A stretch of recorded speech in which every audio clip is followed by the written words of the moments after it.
So your settlement is continuing to expand. You have worked successfully to deal with the Liberti, and now you are in the Plebeians. What do you do from here?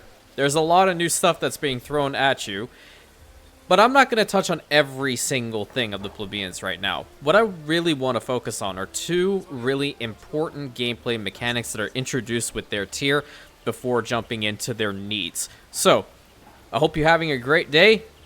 Let me show you how to tackle the religion and the research. Let's go!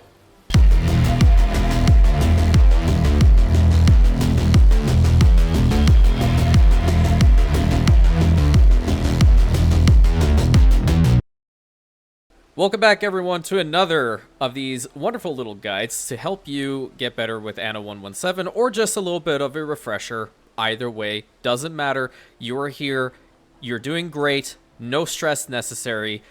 You just need a little bit of a refresher here and there. Not a big deal. So, you have now upgraded to plebeians. Let's say for all intents and purposes you have. If you have not, let me backtrack a little bit. I have built up a settlement over here, and it is not even fully developed in the area that I initially envisioned it to be, but nevertheless, we have around like 200-ish on the Liberty before upgrading into the plebeians. That's always like a good, healthy number. I kind of like it. That way you're making enough money to deal with the maintenance costs of the plebeians and what they need. Because always remember, as you continue to expand in this game, so too will your maintenance costs, upkeep costs, all that stuff. So, with the plebeians themselves, I'm not going to really focus in on their goods specifically. What I'm going to be focusing on today are two very important buildings, one being the sanctuary and the other one being the Grammaticus. However, I must also do a little bit of a segue and explain that the plebeian class and here on going forward, we are going to have to make tiles. Now, for those of you who played Anno 1800, tiles are the equivalent of bricks. It's like every tier has something new, pretty much. So these are your bricks. And the way that you do that is you're going to need a clay pit and you're going to need the tilers, but you're also going to need a charcoal burner. In 1800, the charcoal burner was not necessary to make bricks. It was only the clay pit going to the brick factories in that game. But the timers are still the same. I want that known. So the clay pit's going to process clay at 30 seconds. The tilers are going to process tiles every minute. The cool thing here is that the clay pits can be built on these river slots. So because I didn't cover river slots in the previous episode or previous video, I'm so hell-bent on saying episode sometimes, excuse me. I'm not going to delete these, I will just show you another spot. So this is your typical river slot icon, and if you want to quick find them, what you can do is you can see over here on the left-hand side, it says river slots, and then underneath it says mountain slots. If you click it, then it will take you to the river slots and show you where they are on your island. So that's a really nifty feature. If you're trying to find a place to put down something really important like the clay pit, you can instantly click that button and go find it. The same goes for the mountain slots, which we will work on in a subsequent video. But pretty much what we have been doing is we have been getting a whole bunch of clay out there. So we have 2 clay pits over here, and that would allow us to have 4 of the tilers. Now the tilers are something that we a little bit of a new feature here. Is if you see what's happening right now, it's going to be -2 on the fire safety, which means that if we put this in our town over here, like in this particular area, it's going to really increase the chances of a fire taking place. So we technically don't want to put it there. There are also other buildings that have a similar condition, but also give you a buff. We'll talk about those in a future guide, but what I would highly recommend is that you start working on tile production as quickly as possible because you're going to need this and then some.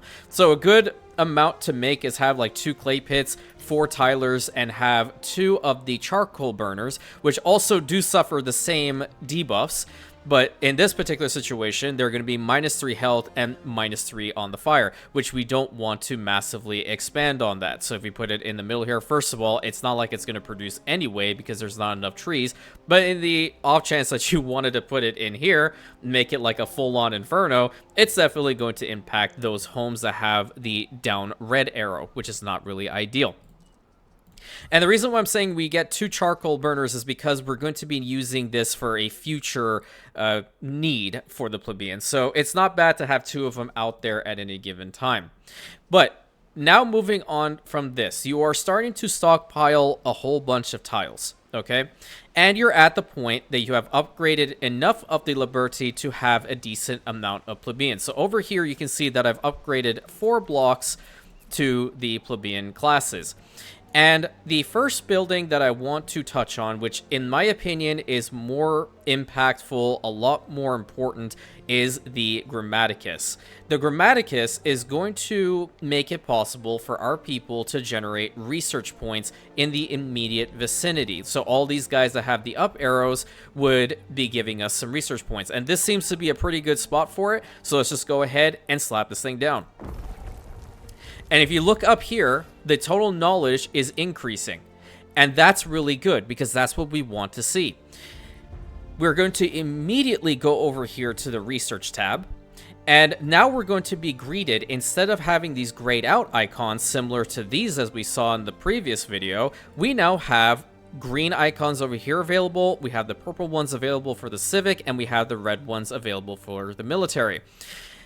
I'm not going to be covering military type stuff in this episode. There's going to be one devoted to it because military in this game is not as important to max out on early game. You would benefit quite a lot from focusing on the economic and the civic.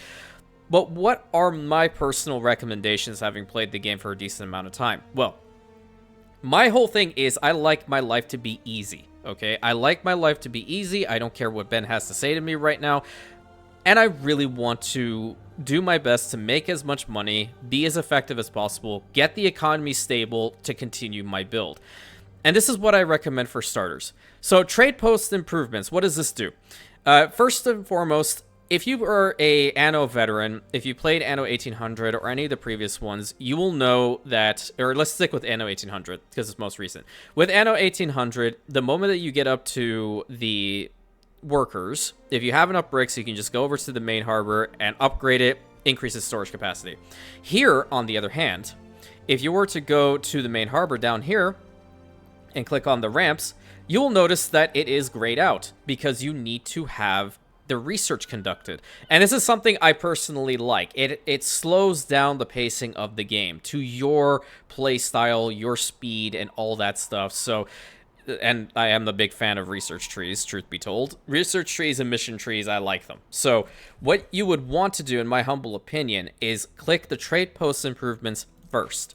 What this does is, for the next 22 minutes, it's going to work on trying to research this particular item to upgrade our main harbor, and the moment that it's upgraded, our island storage capacity is going to go from 75 up to 150. That's a really good starter one.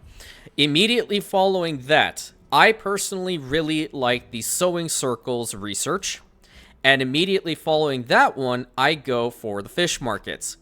Let's discuss them really quick, because this is a little bit of optimization that can go a long way. Let's look at this one in particular. The sewing circles are going to increase the knowledge of the area effect within the spinner's location. So, as we saw with the spinners that we already have here, so this guy right over here, that's providing us with 1 denarii for all of these ones who are green, not these ones that are gray, because we do have another one down over here, which I should touch on later on. This is going to, after we have researched the spinning circles, not only give you +1 denarii for this building being in range, but also +1 knowledge. And it's going to build your research points so high, because, at least early game, because you have a whole bunch of stuff that you need to research, and maybe you just don't have the opportunity to upgrade a whole bunch of homes around the Grammaticus, right? Or even still, if you want to build another Grammaticus, you might not be able to find a good spot to put it. Now, in our little settlement over here, there are pretty decent spots. Like, I can put one over here, and it would, in fact, do us a lot of good. It would be good in this particular spot. But let's say you just have a small area like this. Even a little bit of point generation goes a long way. That's what I want to pretty much convey over to you. So one way that you can increase a whole bunch more knowledge points is also increase the number or the tier of citizen that's around it. As you can see, the number is going up along with building additional homes. So like if we get like a row or a block over here and a block over here, you can still see that the research points are indeed going up. And we want to generate as much of this as quickly as possible, because really depending on which level AI you're going up against, they're going to be going through research. They're going to be getting a whole bunch of stuff depending on who you're going up against faster or maybe even slower. The guys that we have going up against us in this particular session are going to be slower than us, even with me talking at this pace. So I personally really highly recommend doing the Grammaticus first over the Sanctuary. That is not to say you cannot do the latter. You can always have the Sanctuary first. But when you have these three things researched, tongue-tied, you can do one of two things. You can either go over here to unlock depots, which also increase your island storage capacity, going over to warehouse organization, which will allow you to upgrade your warehouses because they suffer the same condition as the trade post improvements, but they will not increase your island storage capacity. What they'll essentially do is add more ramps, and that, like for example, if it's in an area that's really being overloaded, let's say for all intents and purposes right over here, I built a warehouse. Let's say there's like 5 or 6 other buildings that are delivering to it. It would increase these 2 ramps. So that's pretty good. Following that, I would definitely recommend the market forces. So this is going to increase the effective range of your markets.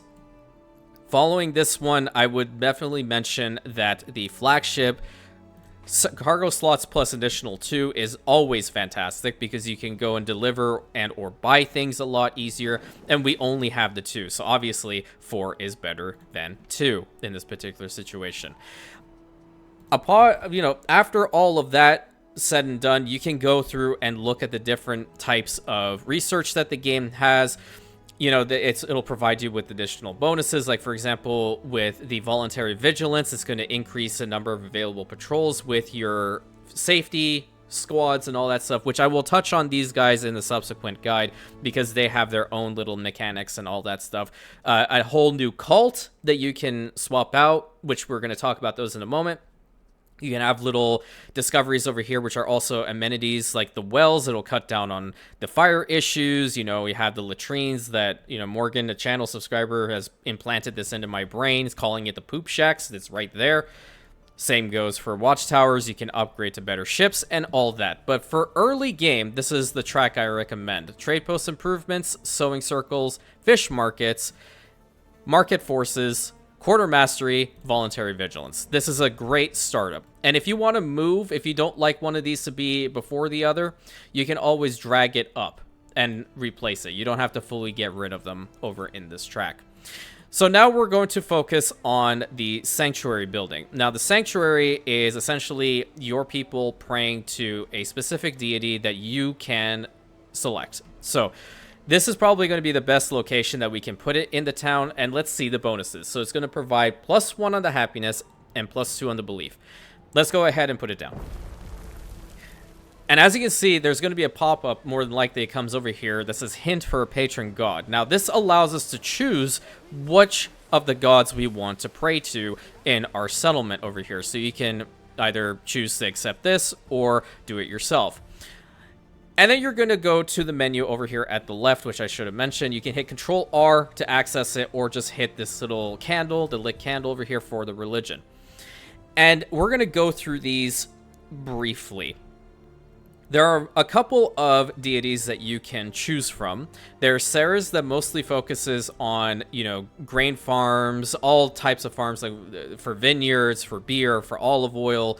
Early game stuff for being like the bread and the porridge are always fantastic.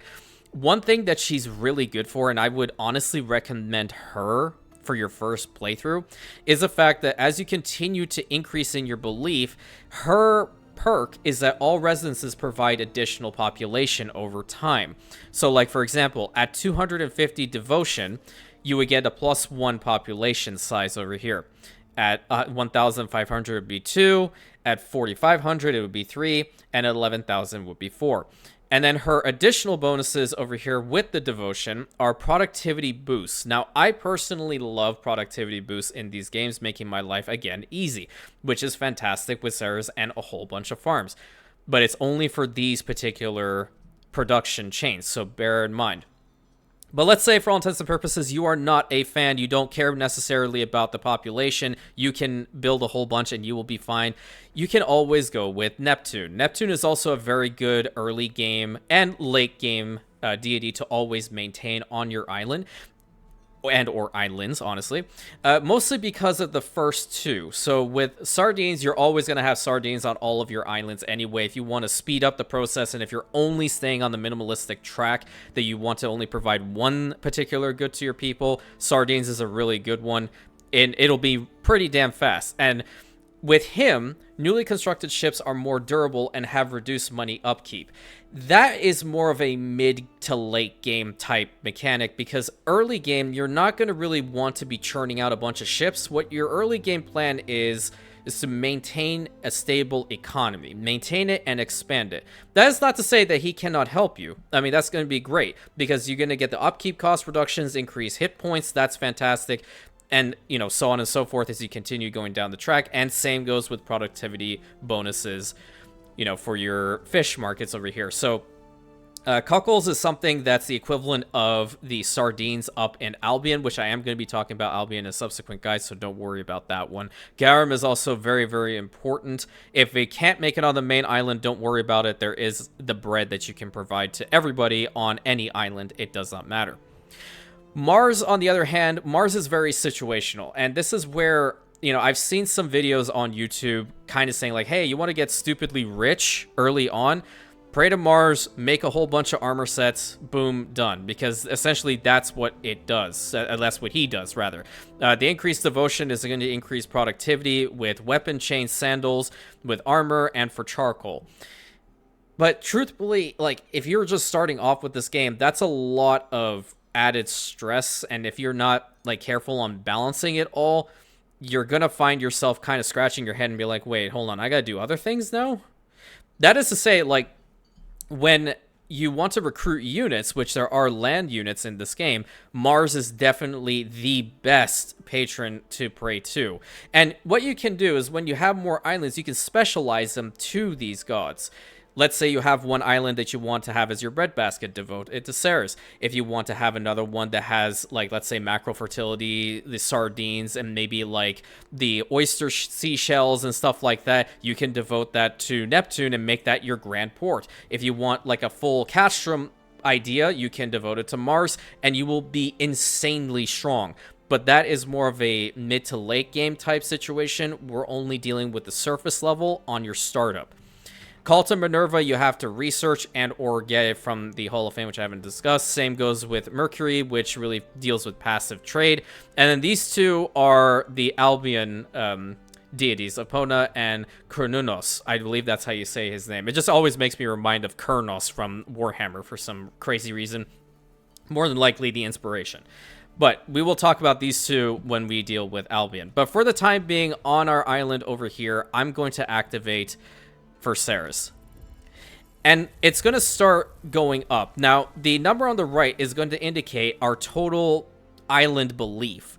And we will see this number go up. So at 362, we're kind of going to be in the middle here, which means that we're going to get a 20% productivity boost with bread, porridge, all of these other goods, including olive oil, which are processed here, and wine.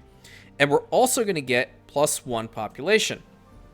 So let's take a look-see at our populations right now as our points continue to generate with Ceres. Another little cool thing, depending on whether you like this little feature or not, it actually does show you who they're praying to, which is very, very nice. And do note that you can swap it out if you're not 100% keen on remaining with this one particular god at any time. Do note that if you choose to do so, it'll prompt you with a little message saying that if you change the patron of your island, the devotion will go to 0. So now we have this going, and as you can see, I did a little bit of a test here for you guys. Notice that there is no road connecting from this side over to this side, and these guys are not benefiting from the sanctuary specifically. We're going to fix that. Just get this road and connect it up. Now we have even more people that are going to be devoted to Ceres. So that went from like 360 something, maybe a little bit less or more, up to 400. Let's continue. There's another little road that we can connect up here. Now we have almost our entire settlement here devoted to Ceres. That's 404. And we would get relatively close to this one. So like right now we are getting plus 20% productivity on our porridge. If we go and look at that really quick, you'll be able to see right over here the boon of Ceres providing the 20% right over there. And you can even see it right here too, reflected at the 120% mark. And same goes for these guys, 120%. And you can always see the picture of the chosen deity right there that you know is working for you. And after a certain time, Ben is going to pop up and say, hey, everyone's pretty happy over here. We can have a festival. New options unlocked because it's great when you provide both of these to them. It's fantastic. Highly recommend. We can host a festival. And all of the people here, bakers, vintners, and breweries on the island, area income effect +1. Fantastic. Go ahead and do it. You're going to have enough money. And for no other reason to get that cool specialist that comes with it. It's a random one. It can be good. It can be bad. Doesn't matter. Getting more specialists in the game is always nice. So now we are at 320. And we have passed the required threshold of 250 for a +1 population over here. So now we have 212 of the Libertas workforce and 31 of the plebeians. So that is my little introduction to the whole research system and with the sanctuaries. Do note that in the late game there are additional buildings that are far superior to these two with regards to increasing belief and research points. But these are the great early game ones to start off with, and the ones that I highly, highly, highly recommend. And not only do you get that, you get a really cool little parade that marches through town with a statue of Ceres, or whichever deity you choose to pick, And that happens quite frequently, which is great. Keeping the island happiness up, the fire safety, and all those things, that's what I'm going to talk about in the subsequent one, along with the plebeians' needs themselves. As you can see, there is a fair amount of them. So I hope you enjoyed today's little guide. Very simple on both of these two buildings. They're very important to understand.